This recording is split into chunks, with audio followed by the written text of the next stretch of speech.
Digital media జర్నలిస్టులకు చట్టబద్ధత కల్పించాలని డిజిటల్ మీడియా జర్నలిస్ట్ యూనియన్ జాతీయ ప్రధాన కార్యదర్శి చందా శ్రీనివాస్, రాష్ట్ర ప్రధాన కార్యదర్శి బొడ్డు అశోక్లు అన్నారు. శుక్రవారం డిఎంజేయు రాష్ట్ర కమిటీ పిలుపు మేరకు మహబూబాబాద్ జిల్లా కలెక్టర్ అద్వైత్ కుమార్ సింగ్ కు, జిల్లా పౌర సంబంధాల శాఖ అధికారి పసనూరి రాజేంద్ర ప్రసాద్ కు పలు డిమాండ్లతో కూడిన వినతి పత్రం అందజేశారు.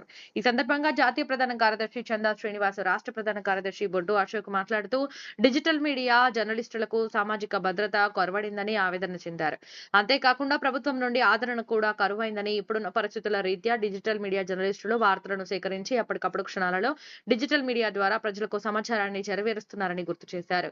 డిజిటల్ మీడియాలో పనిచేస్తున్న జర్నలిస్టులు చాలా మంది తెలంగాణ ఉద్యమ వార్తలను కవరేజ్ చేసిన వాళ్లే. హక్కుల సాధన కోసం డిజిటల్ మీడియా జర్నలిస్టు యూనియన్ పనిచేస్తుందన్నారు. ఐక్యత, ఆచరణ నినాదంతో 2 తెలుగు రాష్ట్రాలలో డిజిటల్ మీడియా ముందుకు పోతుందని తెలిపారు.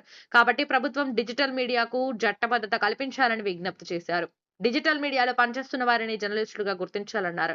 డిజిటల్ మీడియా జర్నలిస్టుల పిల్లలకు అక్రిడేషన్ కార్డుతో సంబంధం లేకుండా ప్రైవేటు విద్యా సంస్థల్లో 50% ఫీజు రాయితీ కల్పించాలని కోరారు. అలాగే అక్రిడేషన్ కార్డుతో సంబంధం లేకుండా ఇళ్ల స్థలాలు కేటాయించాలన్నారు. సామాజిక భద్రత కోసం మీడియా కమిషన్ను ఏర్పాటు చేయాలన్నారు.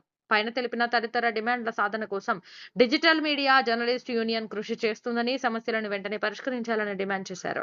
ఈ కార్యక్రమంలో డిఎంజేయు జిల్లా సీనియర్ నాయకులు కల్లూరి ప్రభాకర్, పూరండ్ల లక్ష్మయ్య, బండారి పవన్, మాదాసి మహేష్ తదితరులు పాల్గొన్నారు.